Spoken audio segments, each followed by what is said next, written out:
My friends and I are all dating in our late 30s, and it's like you're either dating an older guy that's divorced with kids or you're dating like a younger guy. And it's so funny to see like these older guys. The overarching feeling I've gotten by watching my friends dating and have done some myself is that men haven't necessarily gotten messier. They just like can't hide it as well. Yo, what is going on, guys? Got some absolute cringe for you here today, courtesy of Locke the Bounty Hunter. Why don't we just jump right into it? So you meet a girl at the bar, you get her number, the next morning you're gonna give her a text. These are texts that we would respond to as women. I would personally respond to a text message that was super intentional and included me in the message or was talking about something that happened last night or when I met him. For example, like we already said, like how's that drink treating you from last night? Or that was so funny when the bartender spilt your drink. Things like that where she knows exactly what you're talking about and she can continue on that conversation. So easy. And it feels like a direct hit to her and not that you're just going down the line texting every girl that you met last night. Another good example is like, I didn't know bar 6-7 was so fun. And now I'm definitely gonna be going back. Like, you don't want to come off too strong. Like, you want to come off like, oh, this is just like, if it doesn't hit, it doesn't hit. If we don't work out, that's fine. You don't want to come off too aggressive, but also show interest because she might pick up on that and be like, yeah, let's hang out again. Exactly. What these women will never understand is that these instructional videos are completely pointless. They're not intended for average men. They're intended for the good-looking men they saw at the bar and are just assuming that they are incompetent when it comes to texting and interacting with women. That is not the case. Those men don't need help from women, but what makes their videos even more pointless is how even if a simp were to follow her instructions to the letter, it won't matter anyway. He will be disgusted with him for some other reason. That's why the videos are pointless. They don't want average, everyday men talking to them because they think they are better than those men. And the average men know better than to talk with them because the risk far outweighs the reward. But these women honestly think that guys like Chad are listening intently and trying to up their game, but he is absolutely not. My friends and I are all dating in our late 30s, and it's like you're either dating an older guy that's divorced with kids or you're dating like a younger guy. And it's so funny to see like these older guys. The overarching feeling I've gotten by watching my friends dating and have done some myself is that men haven't necessarily gotten messier. They just like can't hide it as well. A lot of them have kids and ex-wives, and that's never a good situation. Like, I haven't seen one harmonious relationship when there's exes and children involved, but it's never like easy. And at this age, patterns are set. Avoidance shows faster. Emotional unavailability shows faster. These men are hardened, a lot of them, because they are like married and divorced, and that divorce like changed them. Or they're divorced and they now think that this is their time to like be a playboy, which is just really interesting to watch. But it's funny because all of my friends that are married too, like a lot of the men in those relationships, not calling out anyone specifically, just in the general ecosystem, they have a lot of issues too. I don't know. Are men worth it?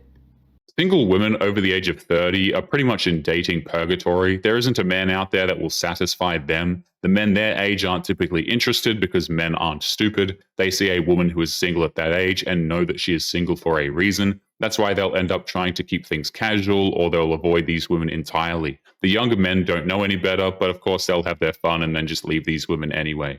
It's also funny to me how these women refuse to even believe that they are part of the problem. It's always the men's fault for not being good enough for them, when really it's the other way around. That's why they let these women stay single. There really isn't any other worthwhile option, because even if men like that were to put in the time and the effort to make a relationship work, it would be a waste of time. Women like that are eternally broken, and there's nothing they can really do to fix it at that point. I've said it before, I'll say it again. You can be happy for somebody and still wish it was your turn. You can be happy for somebody and wish it was your turn. This is the season of engagements and baby announcements and all of these happy, great, exciting things. Somebody got this great gift that you didn't get. You can be happy for someone and still wish it was your turn.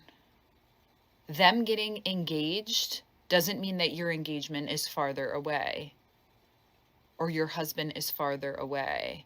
Modern women spent their 20s thinking that they were strong and independent, that they were free to make their own decisions, and were empowered with the idea of having a career, traveling, avoiding traditional relationships. But once they get later in life, they start thinking that they have to wait for their turn, as if they're waiting in line until their number gets called up for all the good things that they want to happen to them.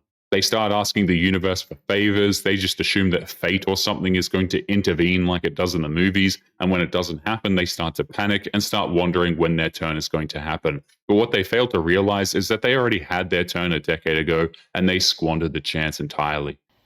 Them getting this promotion at the end of the year doesn't mean that you're now not going to get yours, unless you're literally going for the same one. Then sorry that that's how you found out.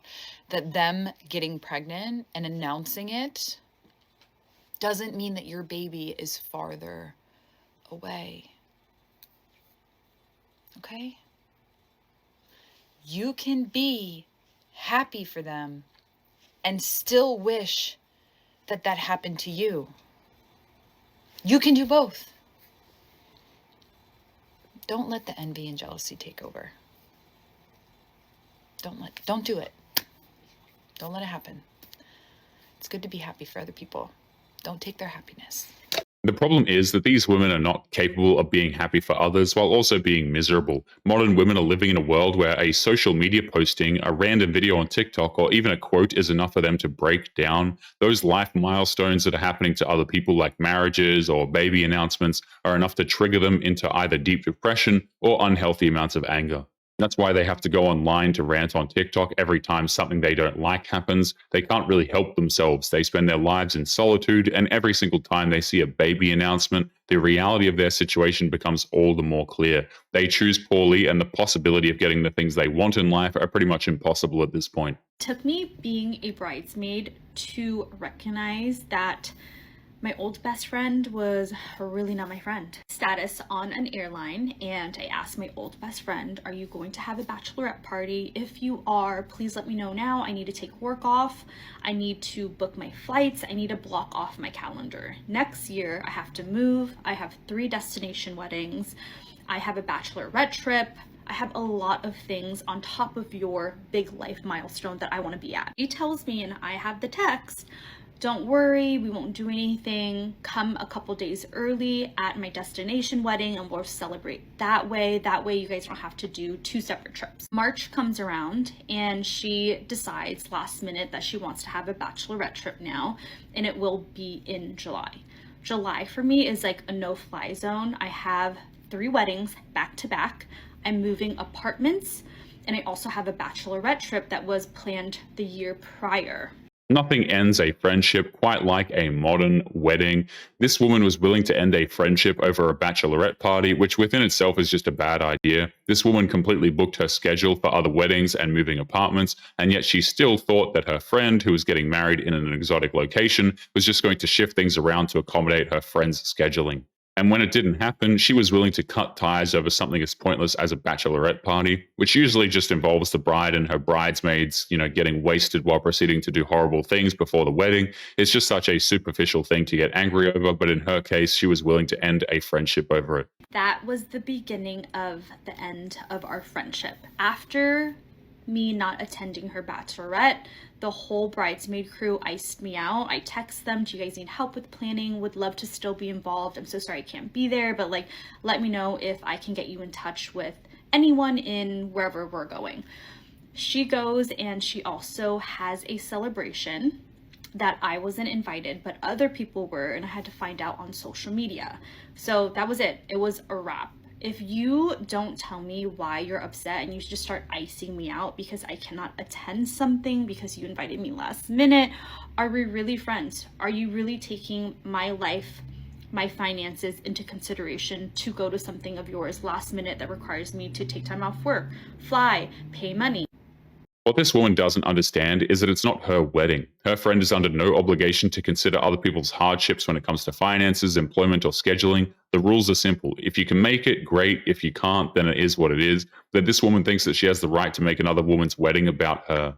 Now she's trying to make it seem like her friends just turned their backs on her simply because she couldn't attend a bachelorette party, but that doesn't really make much sense. It's fairly obvious she's leaving out a lot of key details to the story that really does prove how much of a brat she's being, but she'll never say that because even when her friend is the one getting married, the spotlight still needs to be on her for some reason. But anyway, guys, we are going to be leaving today's episode there. Don't forget to subscribe on your way out. Click this video that's up on the screen now if you want to see more. Take care of yourselves, and I will see you all in the next one. Peace.